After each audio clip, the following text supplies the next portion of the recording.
whatever, all these things to be able to fix our relationship. And I did every one of the things that he asked me to. And then it just wasn't good. Welcome to Glogosup's USA, where the truth isn't whispered, it's shouted through courtroom walls. If you think the Brown family drama ended on TV, think again. What unfolded inside this courtroom will leave you speechless. The sun beat down mercilessly on the courthouse steps, where a growing crowd gathered, fanning themselves with crumpled papers and court summonses. As if even the summer heat couldn't keep them from witnessing what had finally bubbled to the surface. This wasn't just a courtroom trial, it was a reckoning. Whispers had spread like wildfire through the streets of Flagstaff. This trial wasn't about innocence or guilt, it was about betrayal, hidden money, manipulated family ties, and the long silenced voices of women who had once smiled through their pain. Inside, the air was heavy with anticipation, a kind of charged stillness that made every breath feel loaded with consequence. Everyone in that room felt it. They weren't here to judge a crime. They were here to watch a dynasty collapse. The defense table sat Robyn Brown, her body still, her hands folded with a calmness that looked unnatural. Her face was expressionless, but not blank. There was something calculated in her stillness, something practiced. She wore a silky blue blouse, smooth as glass, and a single strand of delicate pearls that glistened every time she tilted her neck. Her makeup, flawless as ever, wasn't for appearance. 'Twas armor. 'Twas a war mescoplied with precision, not to impress, but to protect, to hide behind, and she needed that shield today. Because the truth was no longer circling in the shadows, it had taken center stage. Robyn's eyes remained glued to the courtroom doors as if she were waiting for a ghost to walk through them. Her lawyer leaned in, whispered something urgent into her ear, but she didn't flinch, she didn't nod, she didn't blink. Because Robyn knew the damage had already been done. The moment had arrived and nothing she said now could change what had already begun unraveling. This wasn't about her story anymore. It was about everyone else's. And across the aisle, two women who once avoided even sharing air now sat side by side. Meri Brown and Janelle Brown, two souls who had suffered in silence, who had been played, pitted, and pushed away. Once competitors in a crumbling spiritual union, they were now united. Not in forgiveness, not in friendship, but in betrayal. Years of heartache and half-truths had finally formed something unbreakable between them. Shared reality. Meri, once fiery and easily shaken, now sat with a strange stillness. Her lips pressed tightly together, eyes blazing not with tears, but with rage tempered by truth. Janelle, cool and composed, had the look of a woman who'd seen enough manipulation to never be fooled again. Her hair was pulled back, neat and intentional. Her glasses perched low, her expression unbothered but not indifferent. She had come prepared not just to testify, but to reveal.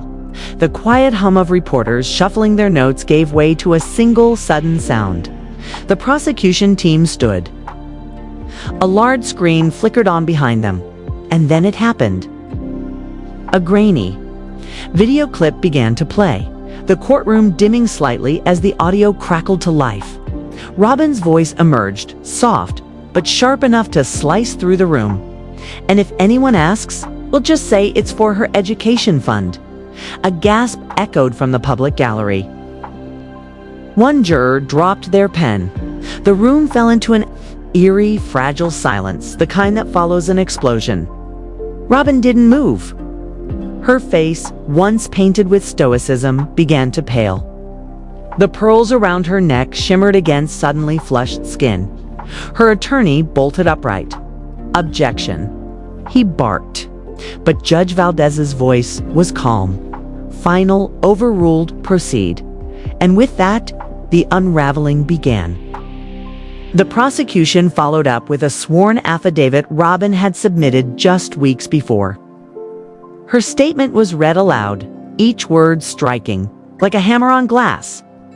I have never asked my children to hold assets for me or diverted family funds.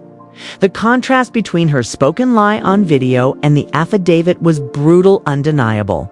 Across the aisle, Meri's eyes fluttered shut, not from pain, but from something deeper: relief, gratitude, that the performance was finally over, that the truth had finally spoken louder than the manipulation.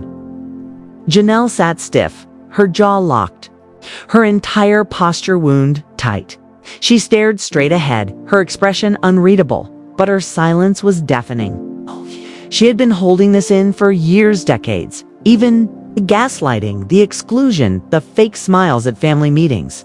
And now she was about to speak. She was called to the stand.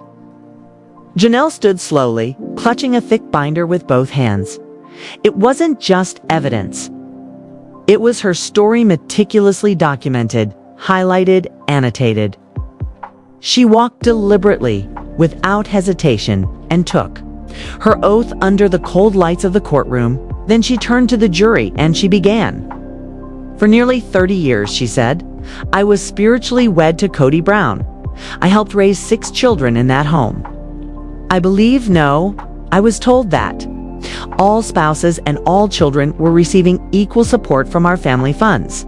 Her voice was calm, but her eyes told another story of years spent budgeting for groceries while watching others vacation in Sedona, of trying to stretch love and resources equally while being left in the dark by those who claimed transparency. Under the prosecution's questioning, Janelle began walking the jury through the financial records: bank statements, wire transfers, tax documents. Each one laid out with a kind of detail that made the courtroom hold its breath. Every page a revelation. Robyn and her brother Paul had created multiple LLCs, some under innocuous names, others masked under shell corporations. Nearly $500,000 had been funneled through those entities. $500,000 that had vanished without so much as an explanation to the other wives. Money tied to a jewelry company. Money linked to the Sedona property. It's TLC income that never saw the light of day for Meri or Janelle. "I never had access to any of it," Janelle said. "And when you questioned the transactions?"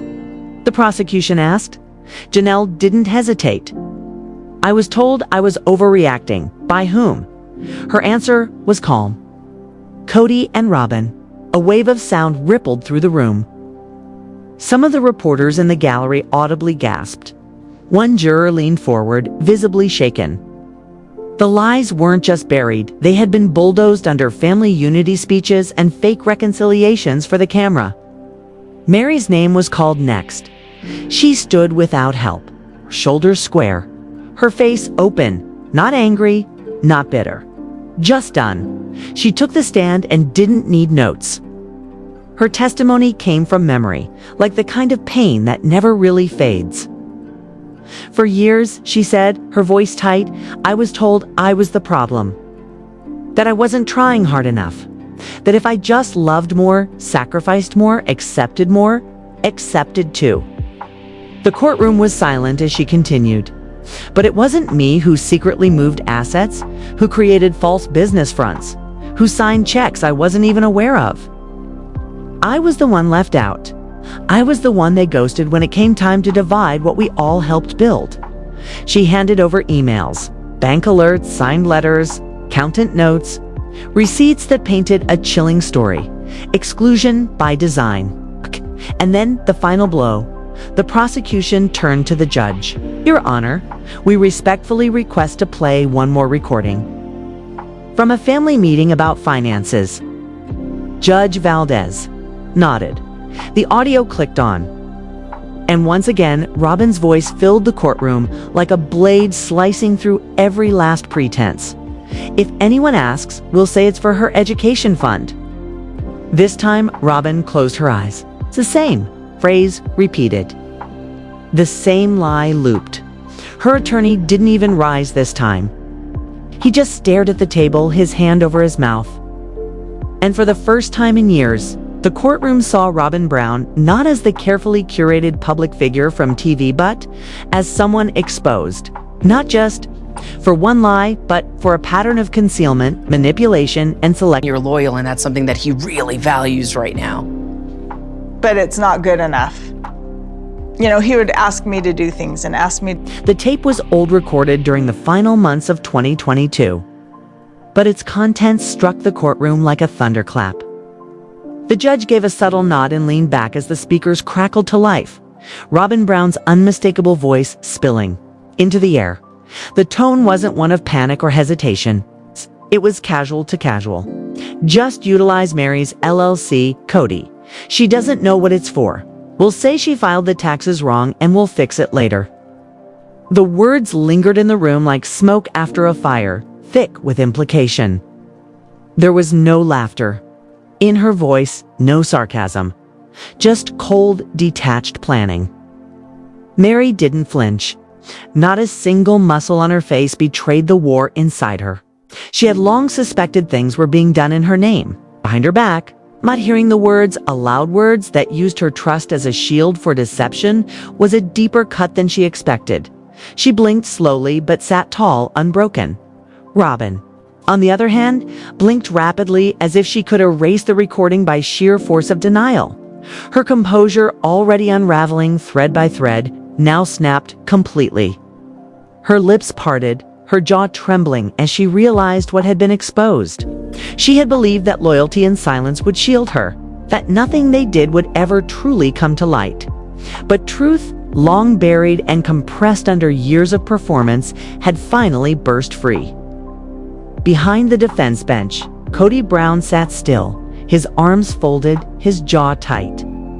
But his ears were red, his throat flushed, and the tension in his body betrayed the panic beneath his forced calm. This was not the outcome he had expected when he walked into that courtroom. He thought years of control, manipulation, and narrative building would hold. He thought the spotlight would never shift. But now, not only had Robyn's carefully maintained, mask cracked it, had shattered. And with it, so had the illusion of his own invulnerability. He turned his head slightly as if wishing to disappear into the shadows of the gallery. The judge leaned forward, his voice calm but edged with steel.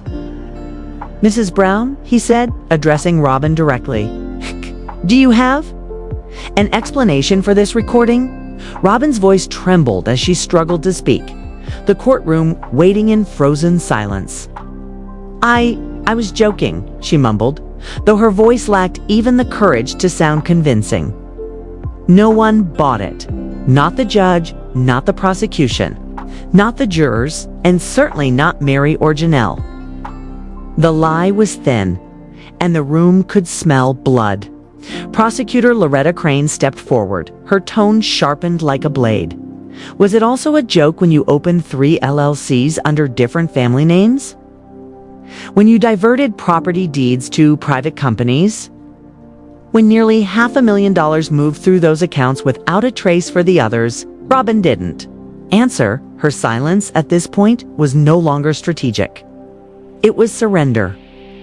Outside the courthouse, the world had already caught on. News trucks gathered on the pavement, social media exploded with hashtags like #CodyFraud and #RobynLies. Screens lit up from New York to LA as TMZ people, and dozens of reality TV channels streamed updates live. Then the judge turned to Cody, the courtroom already breathless, tensed further. "Mr. Brown," Judge Valdez said slowly, "you may approach the bench." Cody rose stiffly.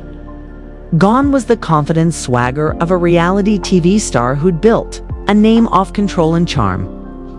What stood now was a hollowed man aged not in years, but in truth. He approached the bench like someone stepping toward a cliff's edge. The judge's eyes narrowed. "You are not currently facing formal charges," he said carefully. "But based on the testimony and evidence entered into record today, you will be referred to the Arizona Attorney General's office for a full investigation into multi-party fraud, LLC, misuse, and tax evasion." There was a sharp intake of breath from someone in the gallery. Meri gasped softly, a sound more of realization than shock. Janelle's mouth opened as if to speak, but she stopped herself. There was nothing left to add. Her presence had already screamed the truth louder than words. The entire courtroom buzzed with the sound of pens scribbling and the shuffling of reporters rushing to get statements. The moment was monumental. A family dynasty wasn't just cracking, it was collapsing. And then Robyn broke. It started as a tremble, then a stifled sob, and then came the full flood. Tears streamed down her face, mascara smudging against the carefully maintained persona she had built for the cameras and the courtroom. Her shoulders shook, her breathing hitched. This wasn't graceful weeping. This was panic. Pure, unfiltered panic. It wasn't regret. It wasn't remorse. It was fear, visceral and raw, the kind that creeps up only when the illusion is gone and the consequences are real. Her crying echoed across the chamber like a confession in itself. For the first time, her power was gone. As the judge recessed the courtroom, the room emptied in slow waves. Flashbulbs popped as the large double doors opened. Reporters surged forward, microphones extended like weapons. Meri, how does it feel to finally be vindicated? Janelle, will you press charges? What do you want the world to know? Meri held her chin high, lips tight, eyes forward. This was never just a TV show, she said softly, almost to herself. This was our reality, but that doesn't hold anymore. This is no longer who we are.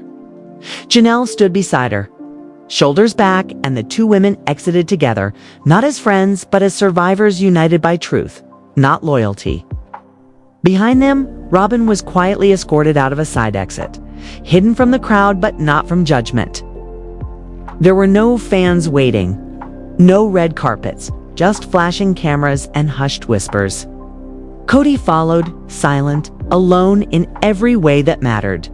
There was no hand in his, no wives beside him, just the long shadow of a crumbled family. The courthouse didn't just witness a trial, it saw a reckoning. And as Meri and Janelle walked down those steps, it was clear that something irreversible had happened, not just in law, but in identity. These women were no longer wives of Kant. They were women who had found their voices. After decades of sacrifice, silence, and spiritual manipulation, they had reclaimed their stories. But the fallout was just beginning. Cody Brown's future as the center of Sister Wives now teetered on a razor's edge. What had begun as a showcase of alternative family values had turned into a cautionary tale. The cracks, once hidden behind edits and producer framing, had widened into canyons. His polygamous empire, once revered for its bravery and structure, now lay exposed as a tangled web of favoritism, financial deceit, and emotional isolation. The wives had left, one by one, until only Robyn remained. But now, even that bond seemed poisoned, its foundation based on secrecy, not love. Christine Brown had been the first to walk away publicly. Announcing her divorce in season 17, that moment triggered a chain reaction that no one, not even the producers, could contain. Janelle followed suit. Then Meri, and while Robyn remained legally attached, even fans began to question whether the bond was authentic or simply a matter of legal entanglement. Once praised as the peacemaker, Robyn had become the wedge. The imbalance of attention, the financial favoritism, the breakdown of basic communication. Viewers had seen the signs, but now the courtroom had confirmed them. Back in earlier seasons, when Robyn first joined the family, there was optimism. Her arrival had seemed like a breath of fresh air, at least at first. She cried often, prayed hard, and spoke about family unity as though she were its most devoted servant. But the longer she stayed, the more the other wives seemed to disappear. She shared an intimacy with Cody that was palpable, something the others weren't invited into. His time, his money, his protection, it all drifted in her direction. The older children noticed first, then the wives, then the audience. The show went from being a portrait of spiritual marriage to a living portrait of unraveling trust. As years passed, resentment brewed into full-blown division. Robyn's presence stopped feeling like inclusion and began to resemble a takeover. Christine felt it. Janelle lived it. Meri, she endured it longer than most, hoping she was wrong, praying it was just her insecurities. But no, it was real. And now the court had made it undeniable. Robyn didn't just receive more attention, she received control. Control over finances, control over decisions, control over Cody. And in the end, that control cost her everything. Everything.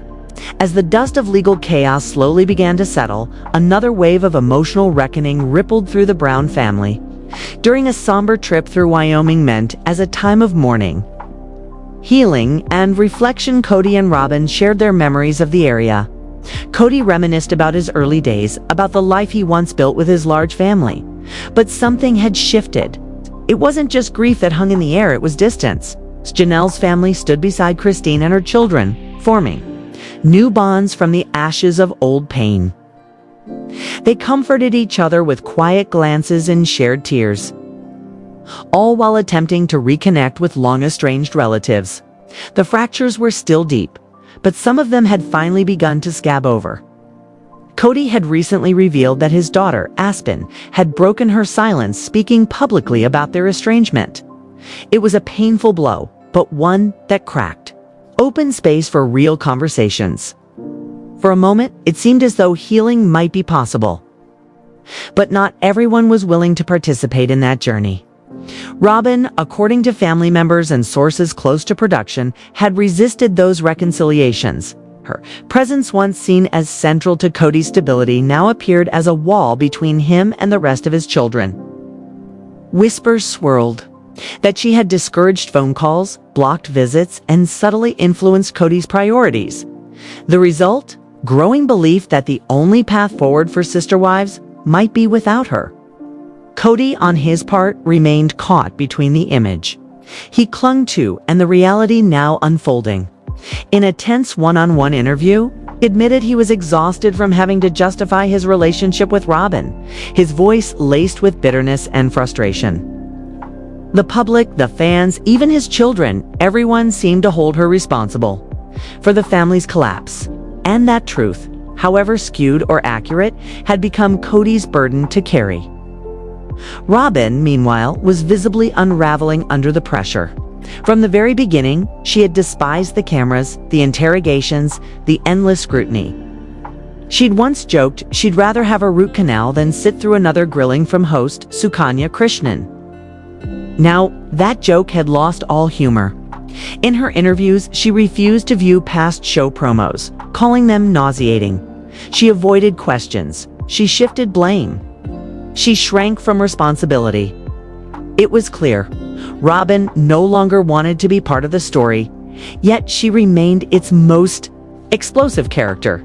Her discomfort with reality TV was understandable, but in a series built on transparency, her silence had become deafening. Producers debated what to do. Removing Robyn from future episodes might actually save the show. With Robyn gone, there was space to refocus the story on repair, on the children, on personal growth. Cody still had unresolved arcs with each of his former wives. He had stories to tell. But with Robyn clinging to the spotlight and yet recoiling from it, she had become both the anchor and the iceberg to his sinking ship. As the series drifted further from its original focus on polygamy, audiences began to yearn for the raw, emotional storytelling that first drew them in. Meri and Janelle's independence, Christine's bold leap into freedom, Cody's fractured bonds with his 18 children. This was the real story now. And at the heart of it all was one simple question. Could any of them truly heal? While divorce had severed romantic ties, the family still remained deeply entangled. Children born from these unions still needed their father. Grandchildren were growing up with fragmented memories. Repairing what had been broken wasn't just about closure, it was about protecting the next generation. Cody's reputation, once that of a bold spiritual patriarch, now lay in shreds. And whether he could recover depended entirely on how he treated the people he once called his world. He had blamed them, dismissed them, prioritized one woman over all others. And now, if he truly wanted peace, he'd have to earn it without Robyn's influence, without ego, and without the cameras. Spinning false redemption. Robyn may have been his confidant, but she was also the wedge that drove the family apart. Unless she stepped aside or was removed altogether, reconciliation remained a mirage. Christine's transformation became the brightest light in an otherwise dark narrative. She had spent years inside a marriage that slowly stripped her of her spirit. She'd grown up in polygamy. She believed in it. She believed she was built for it. But reality was cruel. As the third wife, married to Cody in 1994, she joined a family already layered with complications. For a time, it worked, or at least appeared to. But as years passed, Christine's pain grew more visible. No sharing. Cody wasn't just emotionally. Hardette was soul-crushing. He was rarely around. Her children often asked where their father was. And deep down, she already knew the answer. He was with Robyn. Again, Christine tried to make peace with it. She tried to adjust her expectations to pretend she didn't notice his absence, his distance, his lack of affection. But even the strongest hearts can only bend so far before they break. Her insecurities turned to depression. She admitted, painfully, to being embarrassed by how much she waited on Cody, how she measured her self-worth through his crumbs of attention. The COVID-19 pandemic pushed her past her breaking point. Cody's obsession with control, with appearances, with rigid family rules that became unbearable. When their daughter, Isabel, needed surgery for scoliosis, Christine begged Cody to join them. He didn't, and Isabel cried, not just from pain, but from absence. Her father didn't come. That was all she'd remember. Christine saw Robyn get praised for things the rest of them never got credit for. She remembered a family camping trip where Robyn stayed in the RV for hours applying makeup while Christine and Janelle cleaned and cooked. Cody praised Robyn. Always. Christine. It's never enough. The favoritism was no longer subtle. It was spiritual betrayal dressed up as divine order. Christine hated how small she'd become. She hated the silence in her home. But most of all, she hated the lie she was living. It took everything she had to walk away. But when she did, the ground beneath her steadied for the first time in years. And then came David, a kind man, an 8-time widower who understood pain and resilience. Christine and David began dating quietly, seriously, lovingly. It didn't take long, less than a year, before they were married in October 2023. It wasn't rushed. It was right. The wedding was a televised 2-part special. Janelle was there, her children smiling beside her. David's family embraced Christine, like she had always been theirs. The air was full of second chances and new beginnings. Gone were the heavy eyes, the fake smiles. This was real joy, something Christine hadn't known in decades. She didn't just escape Cody, she rediscovered herself. And now, through social media, interviews, and community work, she was helping other women do the same. She wasn't just surviving, she was thriving. The Brown